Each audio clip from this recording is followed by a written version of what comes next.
0202. Nama saya Nurmaila Hayati dengan NIM 0309191211. Perkenalkan, nama saya Salma Safia Tunajah dengan NIM 0302192224. Perkenalkan, nama saya Widya Nurhayatiah dengan NIM 0101191138. Perkenalkan, nama saya Rahmawati Masriani dengan NIM 030219.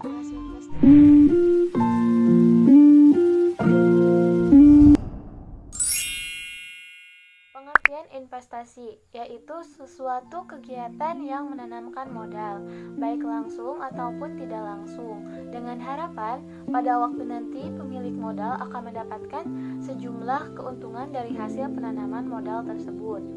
Kedua, ada proses investasi, di mana menunjukkan bagaimana pemodal melakukan investasi dalam sekuritas, yaitu sekuritas apa yang akan dipilih, seberapa banyak investasi, dan kapan investasi akan dilakukan.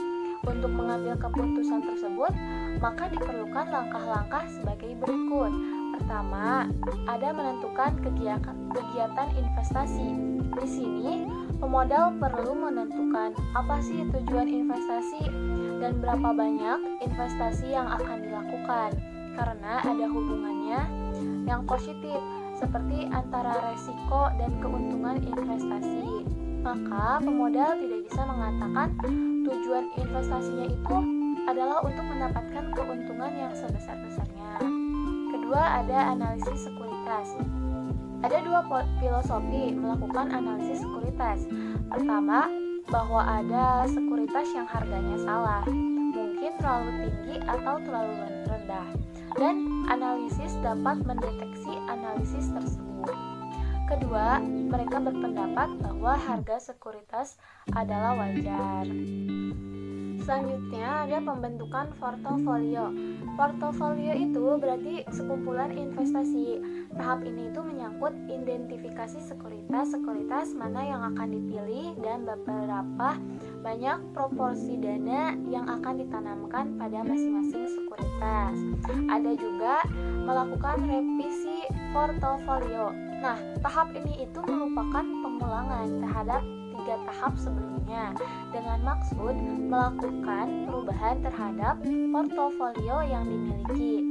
Selanjutnya juga lalu melakukan evaluasi kinerja portofolio. Dalam tahap ini, pemodal melakukan penilaian terhadap kinerja portofolio, baik dalam aspek tingkat keuntungan yang diperoleh maupun resiko yang akan ditanggung. Nah, ketiga ada strategi investasi. Dalam melakukan analisis itu, pemodal mungkin melakukan strategi pemilihan saham yang termasuk growth stock atau value stock.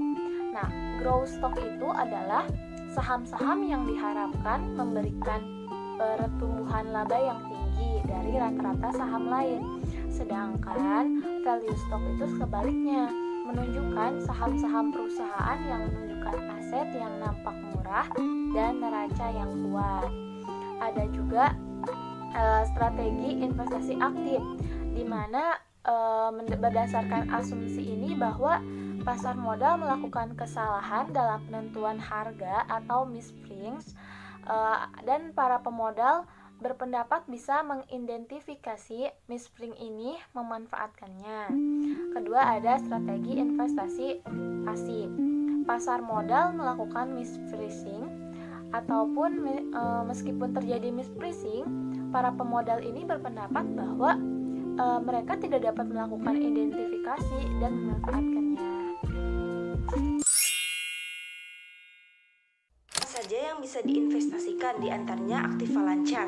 Aktiva lancar adalah uang tunai atau kas atau kekayaan lainnya yang diharapkan bisa dikonversi menjadi kas maupun dijual ataupun dikonsumsi habis dalam waktu tidak lebih dari 1 tahun buku. Karakteristik aktiva lancar berdasarkan PSAK atau Pernyataan Standar Akuntansi Keuangan. Aset lancar memiliki kriteria sebagai berikut.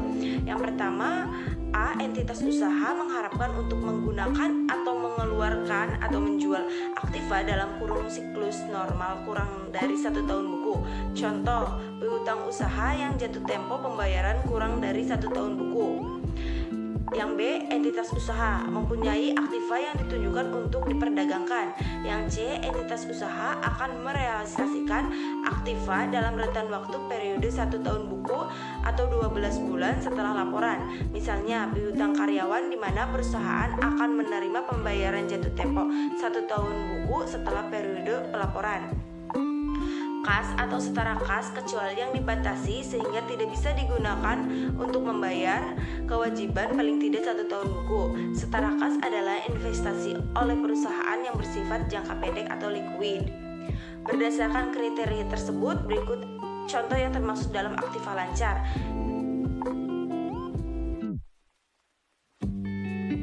Kas dan setara kas. Kas bisa dikatakan sebagai aktiva lancar yang paling lancar. Kas ini sebenarnya sederhana. Akun apapun yang bisa ditabungkan di kas, di bank, dan bisa ditarik atau diambil dengan mudah setiap saat atau sewaktu-waktu dalam bentuk kas ini dianggap kas. Contohnya adalah uang tunai, cek belum ditarik atau diuangkan, dan juga uang kas yang disimpan di bank dialokasikan sebagai cadangan. Kas yang disimpan di bank adalah kas yang disimpan pada jenis tabungan biasa, bukan tabungan deposito. Sertifikat deposito tidak termasuk dalam kas karena adanya pembatasan waktu dan penarikan. Agar semua akun bisa disebut dengan aktiva lancar, akun tersebut wajib tersedia dan bisa segera digunakan. Kas yang disimpan dan tidak digunakan dalam periode atau dibatasi penggunanya dalam siklus normal operasi perusahaan tidak disebut aktiva lancar. Setara kas adalah jenis investasi jangka pendek perusahaan yang bersifat liquid atau lancar. Liquid artinya investasi tersebut bisa dikonversikan dalam bentuk kas dengan nilai yang bisa diukur secara pasti. Investasi jangka pendek biasanya memiliki tempo pencairan yang paling lama 3 bulan. Perubahan suku bunga tidak mengubah nilai investasi secara signifikan. Contohnya adalah investasi reksadana di pasar uang. Selanjutnya, yang termasuk ke dalam kas antara lain adalah: pertama, ada uang kertas dan uang logam. Kedua, cek dan biliet giro. Tiga, simpanan pada bank yang berbentuk giro. Keempat, ada travel check, yaitu cek yang dikeluarkan khusus untuk perjalanan atau turis bisnis. Yang kelima, ada money order, yaitu surat perintah membayar sejumlah uang tertentu berdasarkan keperluan pengguna. Selanjutnya ada cashier check, yaitu cek yang dibuat oleh bank yang suatu saat dapat dicairkan di bank itu juga. Terakhir ada bank draft, yaitu cek atau perintah membayar dari suatu bank yang mempunyai rekening di bank lain yang dikeluarkan atas permintaan seseorang atau nasabah melalui pentetoran lebih dulu di bank pembuat. Selanjutnya ada pengawas kas atau controlling on cash. Kas bersifat sangat mudah dipindah tangankan dan tidak dapat dibuktikan kepemilikannya, sehingga kemungkinan terjadinya penyelewengan sangat besar. Untuk itu diperlukan pengawasan untuk melindungi kas dari pencurian, penyelewengan, dan penyalahgunaan kas.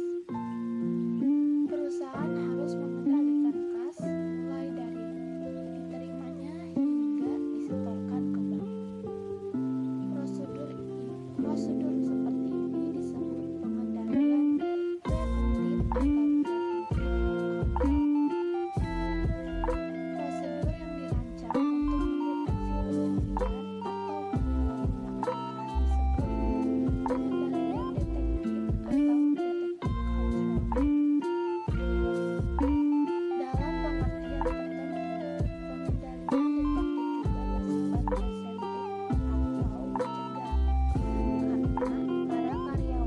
berupaya menghindarkan pencurian atau penyalahgunaan bila mereka mengetahui bahwa hal seperti itu kemungkinan akan terungkap. Pertama ada dalam penerimaan kas atau kas receipt. Pertama, menentukan fungsi-fungsi dalam penerimaan secara jelas dan menetapkan agar setiap penerimaan kas segera dicatat dan disetorkan ke bank. Lalu kedua, menasahkan pemisahan fungsi antara pengurus, perusahaan atau penerimaan dan penerimaan dengan pencatatan kas. Ketiga, mengadakan pengawasan yang ketat terhadap fungsi penerimaan dan pencatatan kas. Selanjutnya ada dalam pengeluaran kas atau cash disbursement.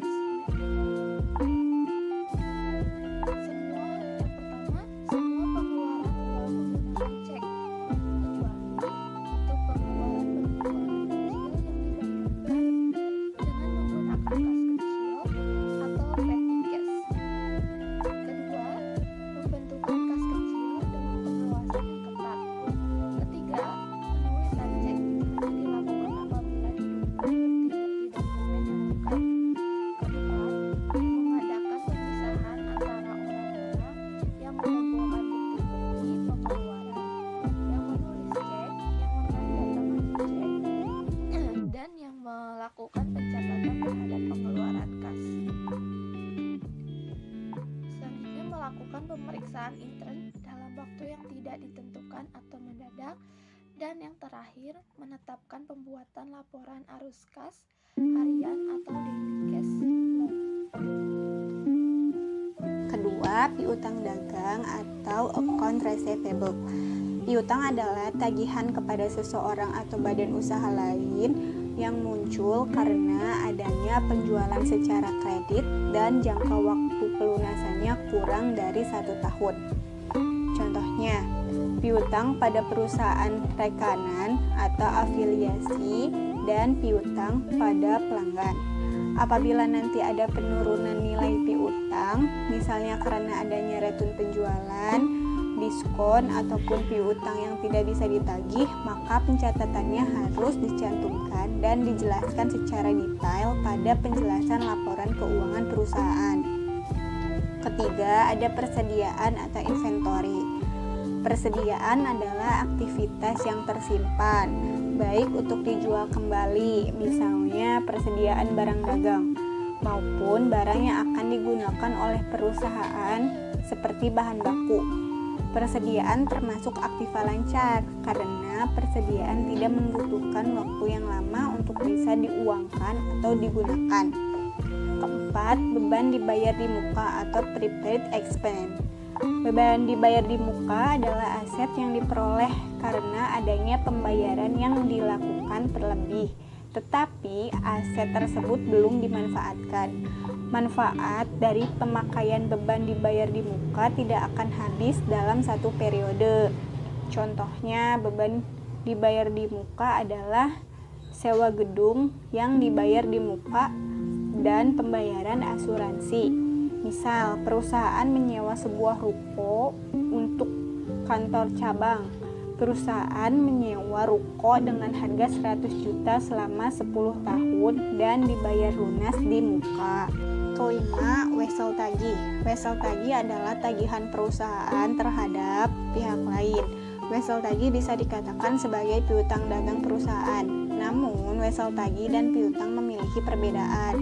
Wesel tagih pada umumnya bersifat lebih formal daripada piutang dagang. Terdapat perjanjian antar perusahaan dengan kreditur secara tertulis dan mengikat secara resmi untuk melunasi atau membayar piutangnya pada waktu yang telah ditentukan. Pada wesel tagih juga bisa terdapat bunga dan bisa dipindah tangankan atau dijual kepada pihak lain sebelum wesel tagih tersebut jatuh tempo. Keenam, perlengkapan. Perlengkapan merupakan aset lancar perusahaan yang berfungsi untuk mendukung aktivitas operasional perusahaan. Perlengkapan merupakan barang yang dimiliki oleh perusahaan untuk melengkapi atau mendukung kegiatan operasional perusahaan berbentuk perlengkapan relatif kecil dan biasanya akan habis dipakai atau bisa dipakai berulang-ulang. Contohnya, kertas, tinta, nota, printer, dan barang-barang yang nominal kecil lainnya.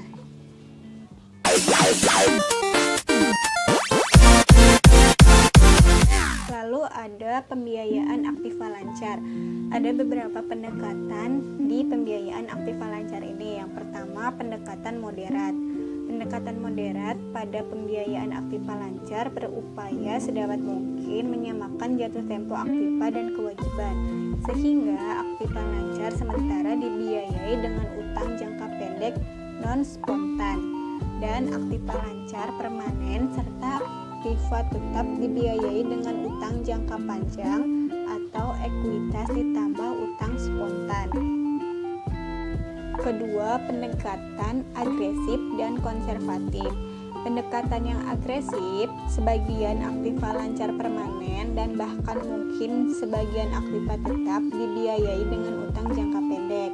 Sedangkan pendekatan konservatif, perusahaan menggunakan modal jangka panjang untuk membiayai seluruh aktiva tetap dan sebagian aktiva lancar sementara. Jenis-jenis aktiva lancar yang selanjutnya yaitu ada pendapatan yang masih harus diterima, yaitu maksud dari pendapatan yang masih harus diterima adalah pendapatan perusahaan namun pembayarannya masih belum diterima oleh perusahaan. Lalu ada pula cadangan kerugian piutang, yaitu kas cadangan perusahaan yang dibuat untuk mengantisipasi jika ada piutang yang tidak bisa ditagih. Lalu ada pula kas kecil atau petty cash, yaitu aktiva lancar perusahaan yang memang disediakan secara khusus untuk membayar keperluan yang relatif kecil. Lalu ada pula investasi jangka pendek yang diperdagangkan, yaitu investasi yang ditujukan untuk dijual kembali dalam jangka waktu yang pendek untuk mendapatkan gain atau keuntungan. Investasi ini juga merupakan aset lancar. Contohnya, investasi membeli efek sekuritas, aset derivatif yang dibeli dengan maksud untuk dijual kembali. Agar tidak salah menentukan apakah sebuah investasi adalah aktiva lancar atau tidak, investasi tersebut harus dilihat secara detail. Ada beberapa hal yang perlu dilihat. Yang pertama, jumlah nominal investasi. Apabila nilai investasi yang ditanamkan tergolong besar, maka kemungkinan investasi tersebut adalah investasi jangka panjang dan bukan termasuk dalam bagian aktiva lancar. Namun, apabila nilai investasi yang ditanamkan tergolong kecil, umumnya investasi tersebut dikategorikan sebagai aktiva lancar. Lalu yang kedua, investasi tersebut diperoleh dalam periode yang relatif singkat, tidak sampai 1 tahun sudah menghasilkan, biasa investasi tersebut digolongkan ke dalam aktiva lancar. Namun, jika investasi tersebut memiliki jangka waktu pengembalian investasi yang lama, maka investasi tersebut tidak bisa disebut dengan aktiva lancar.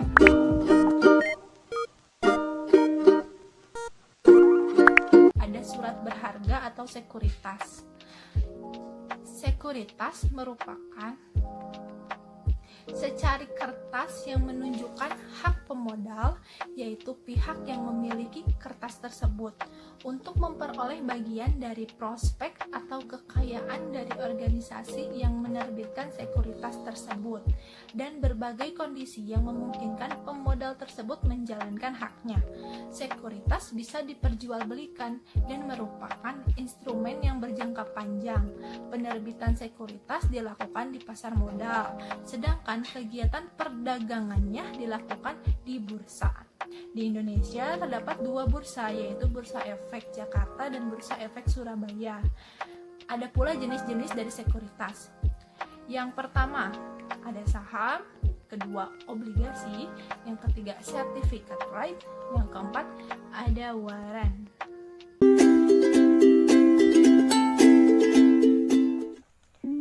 Apa sih itu aktiva lancar?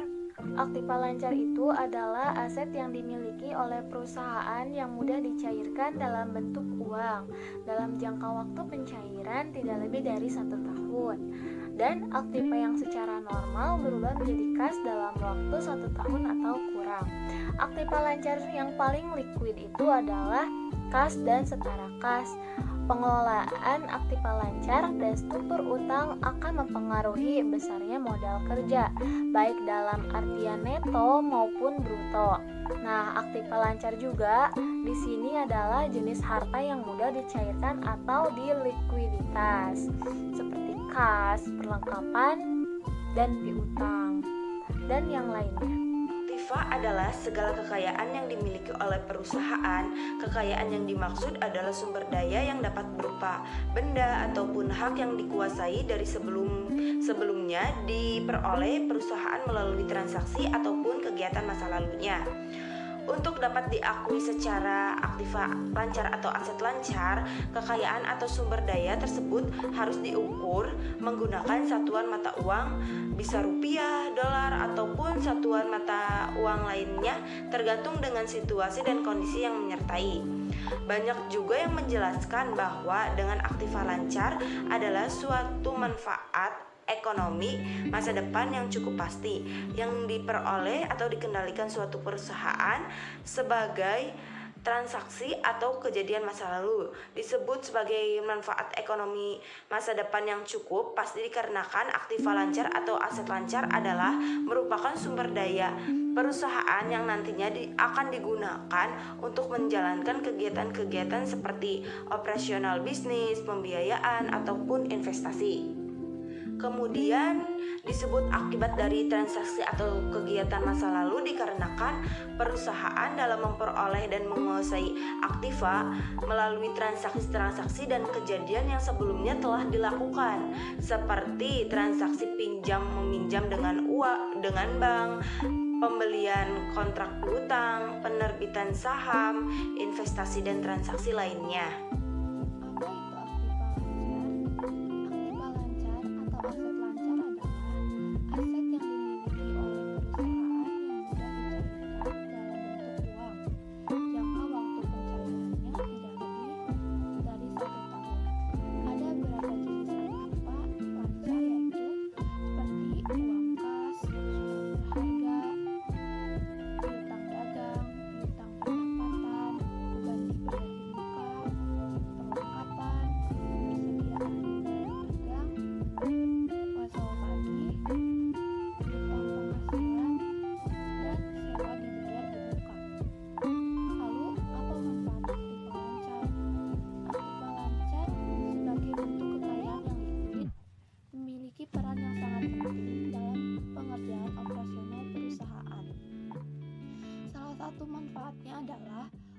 Membayar biaya-biaya yang muncul seperti membeli bahan baku, membayar gaji karyawan, membayar utang, membayar sewa gedung, dan sebagainya. Aktiva lancar biasanya cepat habis untuk keperluan yang bersifat rutin maupun insidental. Lalu, manajemen penggunaan aset. Karena pentingnya aktiva lancar sebuah perusahaan, menggunakannya pun perlu hati-hati dan perhitungan cermat. Hal ini bisa diamati dari laporan pembukuan yang menampilkan kekayaan perusahaan. Nah, untuk mempertahankan atau meningkatkan aset tersebut, baik dalam bentuk lancar atau tidak lancar, ada dua strategi yang biasa dilakukan. Pertama, efisien pemakaian. Rasio penjualan atau total aktiva adalah ukuran untuk menilai suatu aset. Yang kedua, ada optimalisasi keuntungan. Laba aktiva atau hasil investasi dapat menjadi ukuran untuk menilai keuntungan yang didapatkan.